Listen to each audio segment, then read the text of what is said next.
വേനൽക്കാലത്ത് കരിഞ്ഞുണങ്ങിയ നെൽവയലുകളെ നോക്കി മലയാളി നെടുവീർപ്പിടുമ്പോൾ അതേ മണ്ണിൽ നിന്നും ചോളവും എള്ളും വിളവെടുക്കുന്ന ഒരു തമിഴ്നാട്ടുകാരനുണ്ട് തിരൂരങ്ങാടി ചെറുമുക്കിൽ. വെള്ളക്ഷാമം കൊണ്ട് മിക്കവരും നിലം തരിശിട്ടപ്പോൾ നിലം പാട്ടത്തിനെടുത്ത് പരീക്ഷണ കൃഷി ഇറക്കിയത് തമിഴ്നാട് അരിയല്ലൂർ സ്വദേശി അർജുനനാണ്.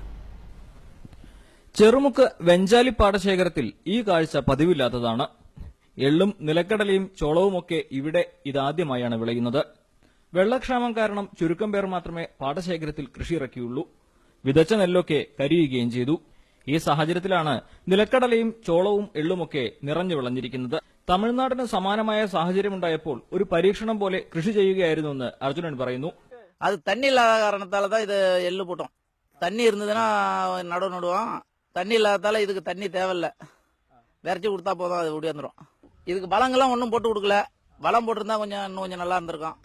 സ്ഥലം പാട്ടത്തിന് നൽകിയ തടത്തിൽ ഹംസയ്ക്കും സന്തോഷം. അപ്പൊ സാധ്യതയുള്ള സ്ഥലത്തെല്ലാം നെല്ല് നട്ട് ബാക്കിയുള്ള സ്ഥലം ഈ അണ്ണന്മാരെ ഏൽപ്പിച്ചതാണ്.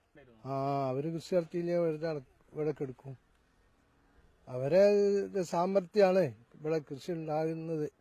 സ്വർണ്ണതരമുള്ള നെൽക്കതിർ വിളയേണ്ടിടത്ത് നിറഞ്ഞ ചോളവും എള്ളും നിലക്കടലയും വിളിച്ചു പറയുന്നത് ആശങ്കയുണ്ടാക്കുന്ന കാലാവസ്ഥാ വ്യതിയാനത്തെ കൂടിയാണ്. ഏഷ്യനെറ്റ് ന്യൂസ്, തിരൂർ.